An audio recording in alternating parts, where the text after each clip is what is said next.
tenang. Siapa yang menjamin? Tak lain Tuhan sajalah. Alangkah baik dan indah jikalau Tuhan beserta. Sejahtera semua, sekeluarga bahagia.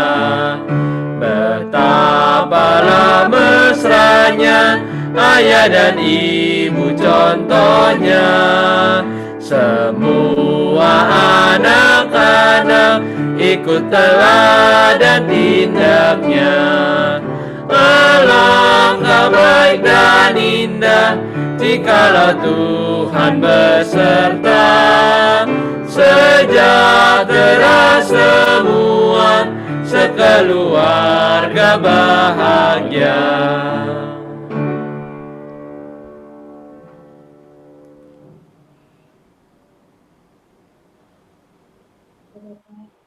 Saat ini kami anak-Mu berdoa, memohon kasih dan karunia-Mu, supaya Engkau hadir di tengah kami. Kami yang akan memulai ibadah pada hari ini, kiranya Engkau senantiasa memberikan penyertaan dalam ibadah kami, sehingga hati kami hanya tertuju padamu. Bapa kami mengerti firman-Mu, dan biarkan hati kami terbuka menerima perintah-Mu. Terima kasih Tuhan, di dalam nama-Mu kami berdoa.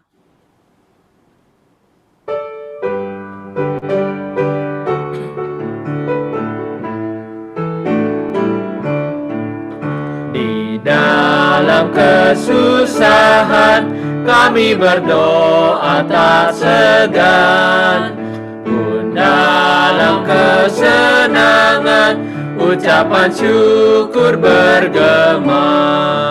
Alangkah baik dan indah jikalau Tuhan beserta. Sejahtera semua, sekeluarga bahagia. Buatlah rumah kami menjadi taman yang sejuk, sehingga hidup kami berbau harum dan lembut. Alangkah baik dan indah jikalau Tuhan beserta. Sejahtera semua, sekeluarga bahagia.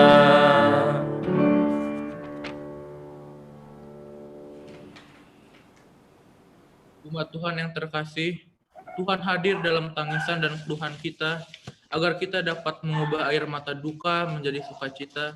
Saat keluarga tersandung dan nyaris jatuh, Tuhan menggandeng tangan dan mengatakan, bangunlah. Saat kehidupan keluarga kehilangan arah dan tujuan, Tuhan menegur dan mengatakan, kembalilah ke jalanku.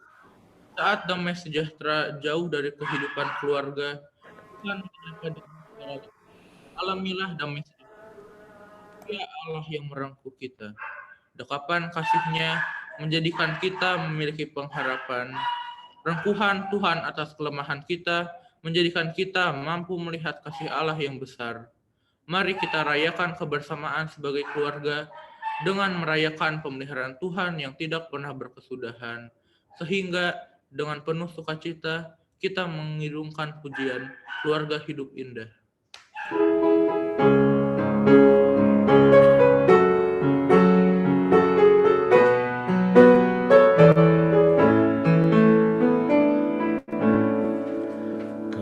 Keluarga hidup indah bila Tuhan di dalamnya, dengan kasih yang sempurna Tuhan pimpin langkahnya.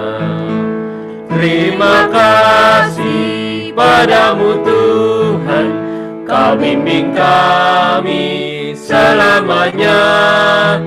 Segala hormat, puji dan syukur kami panjatkan kepadamu. Di dunia banyak jalan, Jalan mana akan ditempuh? Jalan lurus hanya satu, jalan Tuhan itulah. Terima kasih padamu Tuhan, Kau bimbing kami selamanya. Segala hormat, puji dan syukur kami panjatkan kepadamu.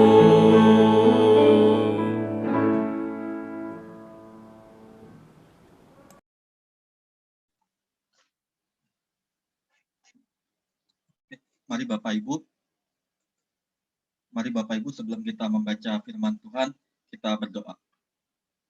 Tuhan yang baik, kami saat ini menyiapkan diri untuk diubahkan oleh kuasa Roh Kudus melalui pemberitaan firman. Berkati kami, agar kami bisa menyerap apa yang menjadi kehendak Tuhan dengan baik. Kami berdoa dalam nama Tuhan Yesus, Tuhan dan Juru Selamat kami. Amin. Bapak, Ibu, dan Saudara sekalian, untuk memulai pekan doa kita malam hari ini, kita mau merenungkan firman Tuhan. Saya akan share screen sebentar.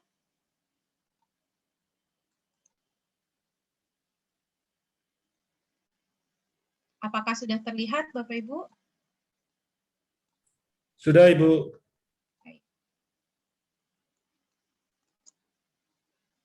Tema kita malam hari ini, Bapak Ibu yang terkasih di dalam Tuhan, adalah Roh Kudus mengubahkan. Dan kita akan sama-sama merenungkan firman Tuhan dari Roma pasal 8 ayat 1 sampai 11. Mari kita simak Alkitab kita. Roma pasal 8 ayat 1 sampai 11.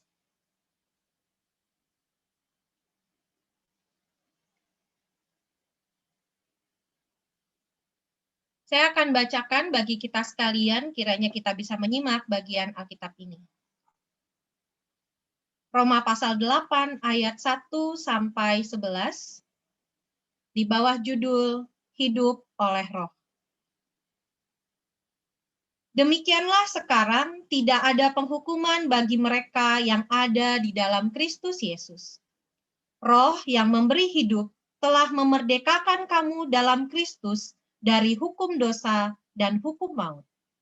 Sebab apa yang tidak mungkin dilakukan hukum Taurat karena tidak berdaya oleh daging, telah dilakukan oleh Allah. Dengan jalan mengutus anaknya sendiri dalam daging, yang serupa dengan daging yang dikuasai dosa karena dosa, ia telah menjatuhkan hukuman atas dosa di dalam daging, supaya tuntutan hukum Taurat digenapi di dalam kita yang tidak hidup menurut daging, tetapi menurut Roh. Sebab mereka yang hidup menurut daging memikirkan hal-hal yang dari daging. Mereka yang hidup menurut Roh memikirkan hal-hal yang dari Roh.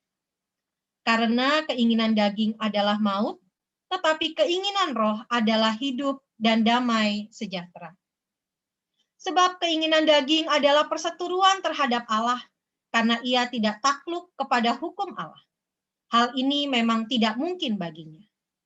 Mereka yang hidup dalam daging tidak mungkin berkenan kepada Allah. Tetapi kamu tidak hidup dalam daging, melainkan dalam Roh, jika memang Roh Allah diam di dalam kamu. Tetapi jika orang tidak memiliki Roh Kristus, ia bukan milik Kristus. Tetapi jika Kristus ada di dalam kamu, maka tubuh memang mati karena dosa, tetapi roh adalah kehidupan oleh karena kebenaran. Dan jika roh Dia yang telah membangkitkan Yesus dari antara orang mati diam di dalam kamu, maka Ia yang telah membangkitkan Kristus Yesus dari antara orang mati akan menghidupkan juga tubuhmu yang fana itu oleh Roh-Nya yang diam di dalam kamu. Demikianlah bacaan Alkitab kita, Bapak, Ibu, dan Saudara yang terkasih di dalam Tuhan, dan kita akan sama-sama merenungkannya dalam pekan doa hari ini. Adapun nats yang perlu kita ingat, Bapak Ibu, adalah Roma pasal 8 ayat 5. Sebab mereka yang hidup menurut daging memikirkan hal-hal yang dari daging. Mereka yang hidup menurut roh memikirkan hal-hal yang dari roh.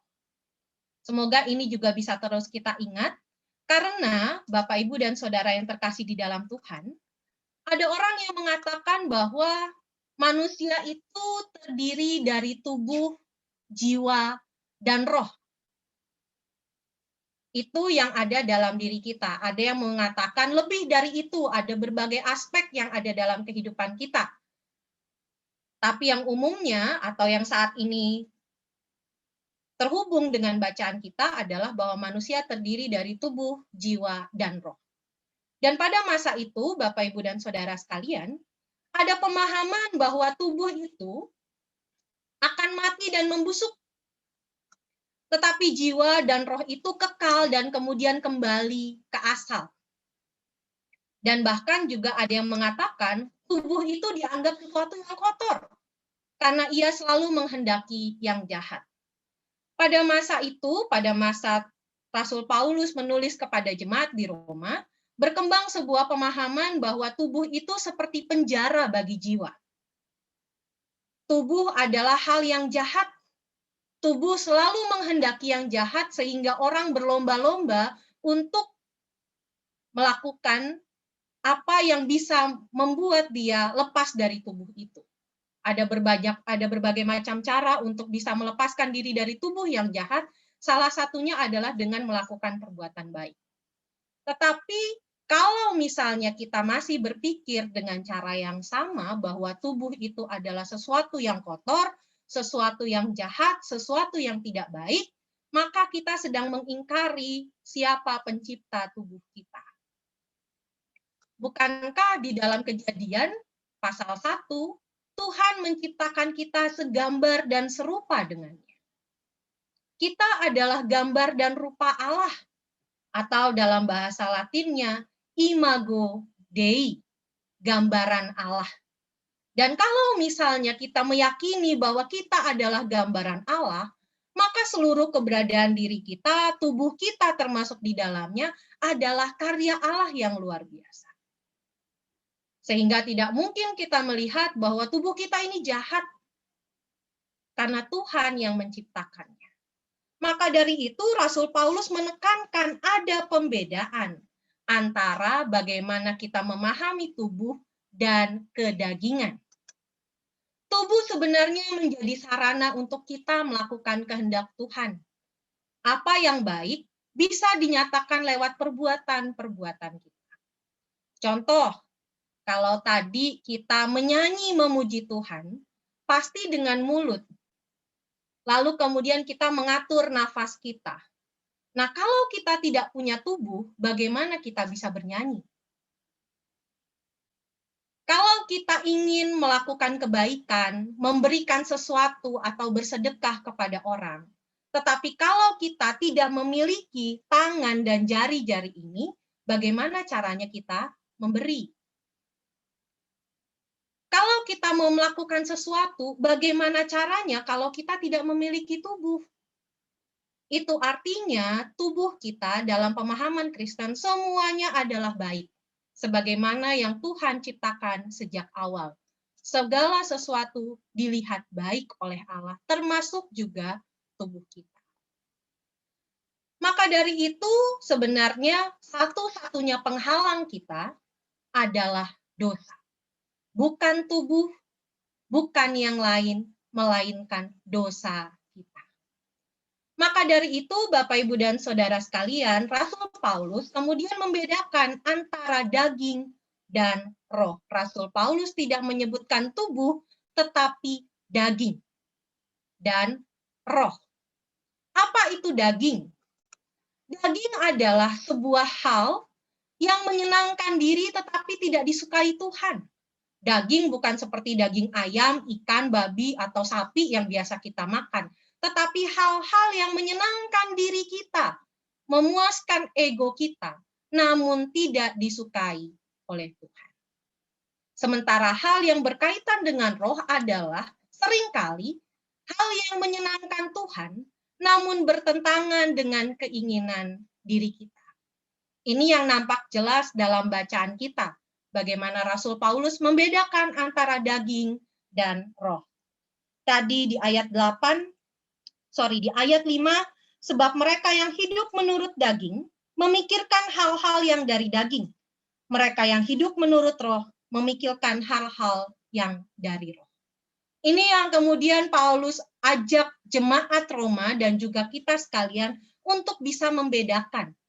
Apakah kita mau mengikuti terus kedagingan kita, atau kita mau hidup di kita dituntun dan dipimpin oleh roh.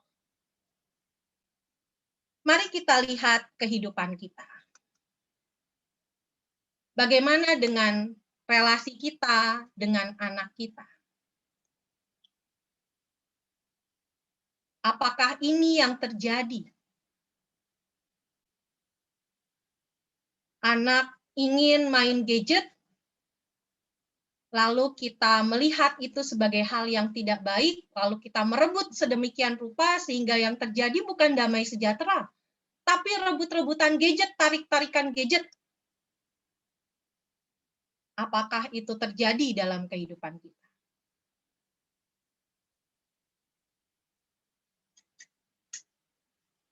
Apakah ini juga terjadi dalam kehidupan kita?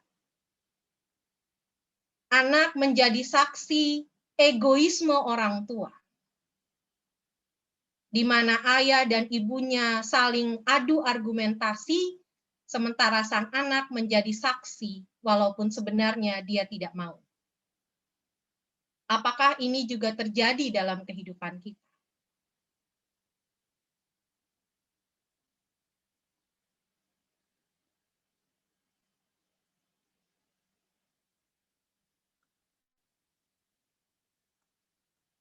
Ataukah sekarang-sekarang ini kita makin penat dengan pekerjaan sehingga rasanya kalau nggak disayang-sayang itu laptop, nggak disayang-sayang itu gadget, rasanya pengen nonjok. Karena yang kita hadapi layar bukan orang, sehingga barang itulah yang menjadi sasaran kemarahan kita.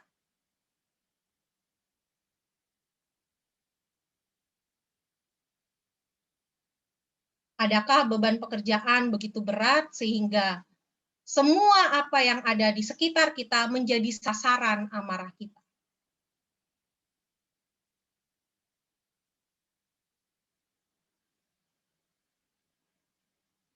Atau jangan-jangan tidak hanya barang, orang-orang di sekitar kita pun menjadi sasaran atas tekanan yang begitu besar dalam kehidupan kita.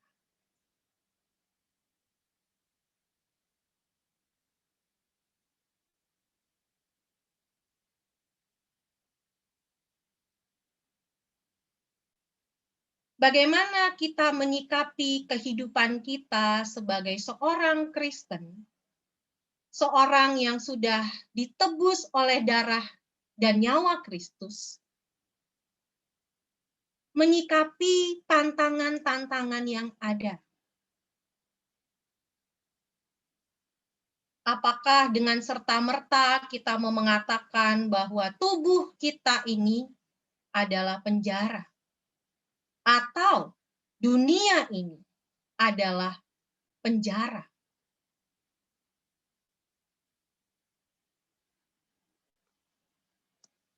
Ini yang harus kita ingat Bapak, Ibu, dan Saudara sekalian. Roma 8 ayat 2. Roh yang memberi hidup telah memerdekakan kamu dalam Kristus dari hukum dosa dan hukum maut. Roh yang bukan sembarang roh. Roh yang berasal dari Tuhan sendiri, roh juga Tuhan sendiri yang ada dalam diri kita. Roh itulah yang memberi hidup kepada kita. Bagaimana Tuhan menghembusi kita, itulah roh Tuhan. Bagaimana Tuhan menyertai kita, itulah roh Tuhan. Dan roh itu yang memerdekakan kita melalui pengorbanan Kristus di atas kayu salib. Sehingga kita terlepas dari hukum dosa dan dari hukum maut. Roh itulah yang seharusnya menjadi konten dari seluruh kehidupan kita. Roh yang ada dalam diri kita adalah roh Tuhan. Jiwa kita terarah kepada Tuhan, dan tubuh kita pun melakukan hal-hal yang baik yang berkenan kepada Tuhan. Sehingga kehidupan kita menjadi utuh, tidak terpisah-pisah, tidak terpecah-pecah, melainkan menjadi satu kesatuan yang utuh. Sehingga tidak ada lagi ceritanya lain di mulut, lain di hati. Tidak ada lagi yang namanya kemunafikan. Tidak ada lagi apa yang dikatakan orang tidak sesuai dengan apa yang dilakukan. Perbuatan berbeda dengan kata hati itu udah nggak ada lagi. Harusnya jadi satu jurusan, yaitu berisi tentang Tuhan di dalam kehidupan kita. Kontennya harus selalu mengarah kepada Tuhan. Rasul Paulus mengatakan, tetapi jika Kristus ada di dalam kamu, maka tubuh memang mati karena dosa, tetapi roh adalah kehidupan oleh karena kebenaran. Jika Kristus ada di dalam kamu, maka tubuh memang mati karena dosa, tetapi roh adalah kehidupan oleh karena kebenaran. Betul kita melakukan segala sesuatunya dengan tubuh kita. Betul kita memakai tubuh kita untuk kebaikan Tuhan. Tetapi kontennya tetap Kristus. Tetap apa yang berkenan kepada Kristus. Kita hanya melakukan apa yang dikehendaki Tuhan.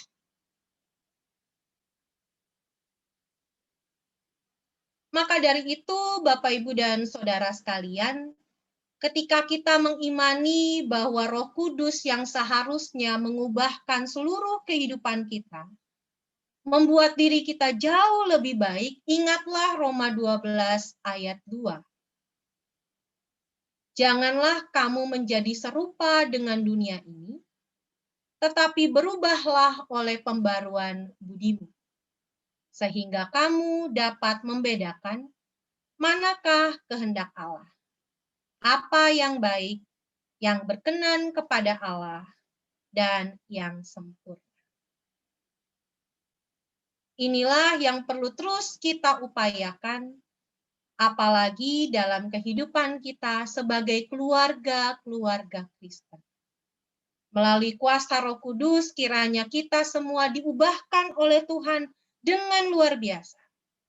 Sehingga relasi kita satu dengan yang lain semakin akrab dan semakin berkenan kepada Tuhan. Tuhan Yesus memberkati. Amin.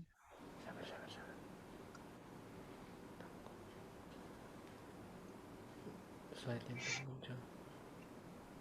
Mas, slide-nya belum muncul. Udah dia. Nah ya, oke.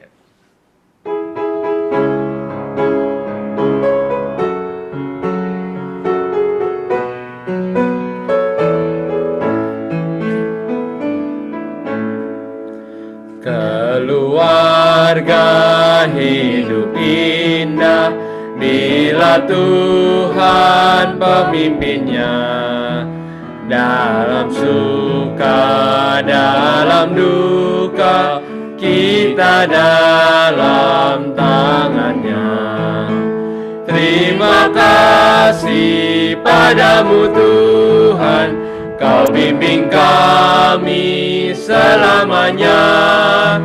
Segala hormat, puji dan syukur kami panjatkan kepadamu.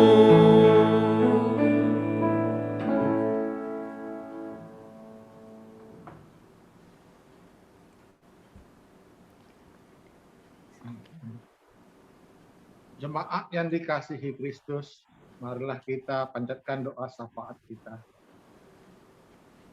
Ya Tuhan Allah Bapa kami di surga, Terima kasih atas penyertaan-Mu yang selalu memberikan kekuatan kepada kami dalam menjalankan peran kami sebagai seorang suami maupun sebagai seorang ayah dalam keluarga kami masing-masing.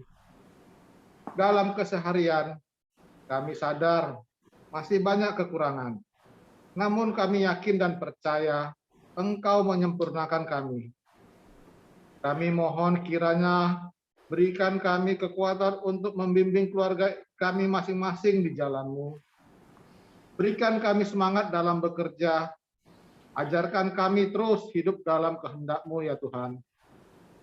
Kami juga berdoa untuk pemerintahan yang ada di negara kami.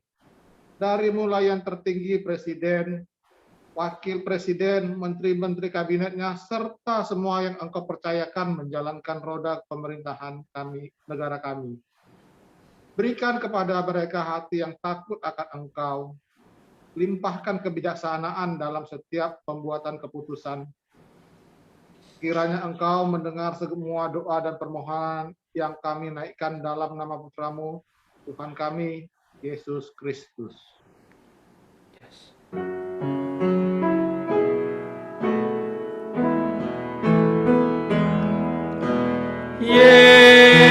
Yesus Tuhan, dengar doaku. Orang lain Kau hampiri, jangan jalan terus.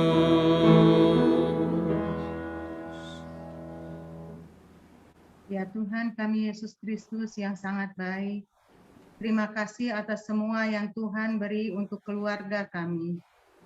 Sebagai seorang ibu, kami memohon agar kiranya Tuhan selalu menguatkan kami dalam pergumulan di kehidupan kami sehari-hari. Mampukanlah kami untuk menjadi contoh yang baik dalam membimbing anak-anak kami. Berikanlah kami hati yang selalu support kepada anak-anak kami, terlebih dalam musim ujian saat ini, baik di sekolah maupun dalam perkuliahan mereka. Berikanlah kepada anak-anak kami semangat dalam belajar, mengembangkan talenta yang Tuhan beri, maupun yang sedang dalam mencari pekerjaan.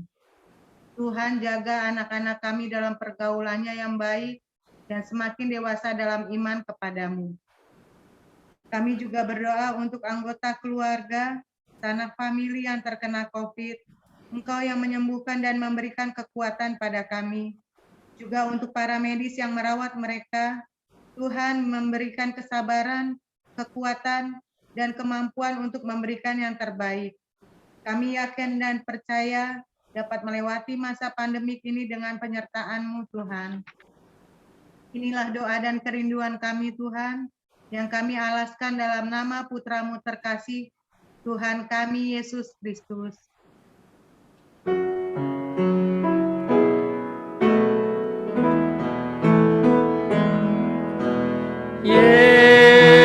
Yesus Tuhan,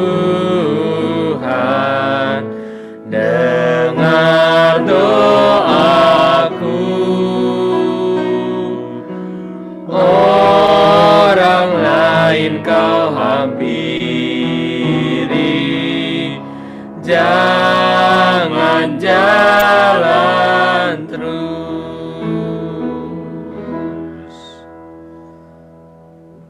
Ya Tuhan Yesus yang baik, kami mengucap syukur memiliki keluarga yang Engkau cukupi dalam segala hal. Kami mengucap syukur untuk orang tua yang kami miliki. Berikan kami hati yang mengasihi kedua orang tua kami, menyenangkan hati Tuhan melalui peran kami sebagai seorang anak. Kami berdoa kepadamu, berikan kami semangat untuk belajar lebih sungguh-sungguh dan berkarya mengembangkan talenta yang Tuhan beri. Jaga kami dalam pergaulan, kiranya kami juga semakin bertumbuh dalam iman dan kemampuan yang kami miliki untuk kemuliaan nama-Mu. Kami juga berdoa untuk proses belajar melalui daring yang selama pandemi ini kami jalani. Kiranya tidak menyurutkan semangat kami dalam belajar. Kami juga berdoa untuk para pengajar, guru maupun dosen yang mengajar kami. Berikanlah kesehatan, kesabaran, dan semangat dalam menyampaikan setiap materi pelajaran. Ya Allah Bapa, dengan segala kerendahan hati kami menyampaikan doa-doa dan permohonan-permohonan kiranya kami dimampukan untuk menjadi keluarga yang lebih mengasihi dan menguatkan dalam kehidupan ini. Mampukan kami untuk selalu menjadi berkat di sekitar kami. Doa dan permohonan ini kami alaskan dalam nama Tuhan kami Yesus Kristus. Amin.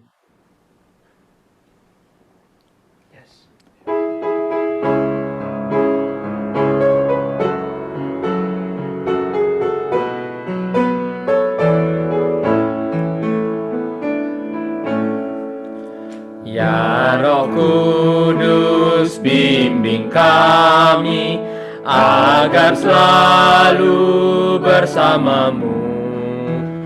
Ajar kami, tolong kami mewujudkan kasih-Mu. Terima kasih padamu Tuhan, Kau bimbing kami selamanya. Segala hormat, puji dan syukur kami panjatkan kepadamu.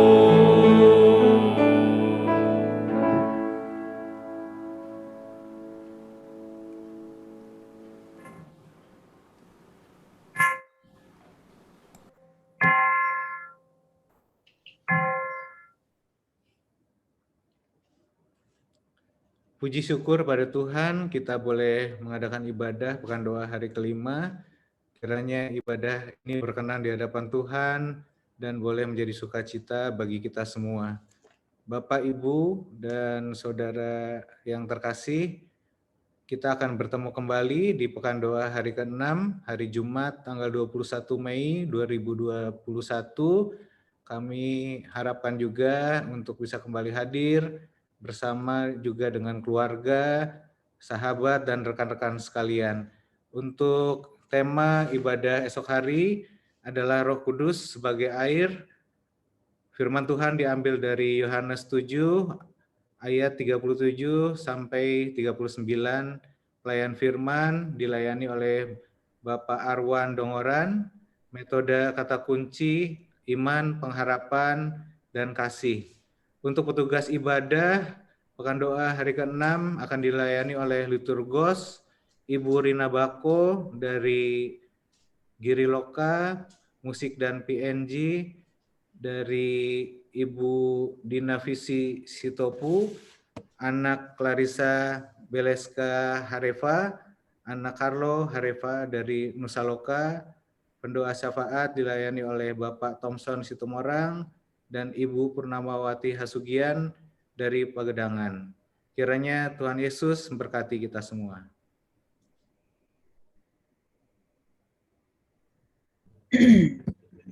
Ya, terima kasih Bapak-Bapak dan Ibu-Ibu. Harap jangan pergi dulu, kita masih ada satu sesi lagi.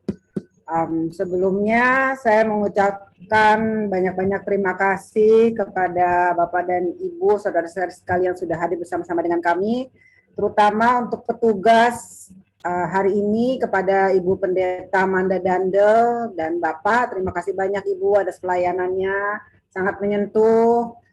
Juga kepada liturgos kami, keluarga Pak Sakti, Pak Saulian, terima kasih Pak Sakti, Ibu Cela dan anak Stephen, terima kasih banyak mendukung kami. Kepada pemusik dan PNJ, Kurnianto, Pak Kristejo, terima kasih Ibu Evi, anak Yonatan dan anak Yoas, terima kasih banyak. Luar biasa suaranya, sangat menyentuh. Dan kepada keluarga Pak Janer Tambunan, terima kasih banyak Pak Janer, Ibu Mary, dan juga anak Farel atas pelayanannya hari ini. Terakhir sesi kita akan foto bersama, diharapkan Bapak-Bapak, Ibu-Ibu semua untuk mengaktifkan mengaktifkan kameranya. Saya akan foto, kita di sini ada 6.000 layar ya Bapak-Bapak, Ibu-Ibu, saya tidak tahu Bapak-Bapak, Ibu dari mana, jadi pokoknya tertawa aja sampai selesai. Saya akan ambil layar yang pertama, kelihatan gigi, 1. Oke, layar yang kedua, 1, 2, 3. Layar yang Cheers. sebentar. Kelihatan gigi ya. Saya ulangi ya, layar yang kedua. 1, 2, 3. Oke. Ada belum buka gigi, Bu? Iya nih giginya, kelihatan giginya. Semuanya harus kelihatan gigi. Layar yang ketiga. 1, 2, 3. Mantap. Masuk My TV nih, Bu. Masuk My TV. Layar keempat, kelihatan gigi. 1, 2, 3. Oke, 2 layar lagi Bapak Ibu. Layar yang kelima, 1, 2, 3. Dan terakhir, siap-siap semua, kelihatan giginya. 1, 2, 3. Oke, Bapak-Bapak Ibu, terima kasih. Sampai berjumpa besok di Pekan Doa hari yang ke-6. Selamat malam. Selamat malam, Tuhan memberkati. Selamat malam. Terima kasih. Selamat malam semuanya. Terima kasih Pendeta Manda. Pendeta Manda, terima kasih. Semuanya. Selamat malam. Bapak Ibu yang bertugas. Terima kasih. Oma, Jeje, makasih. Bagusan pada terima kasih. Ada di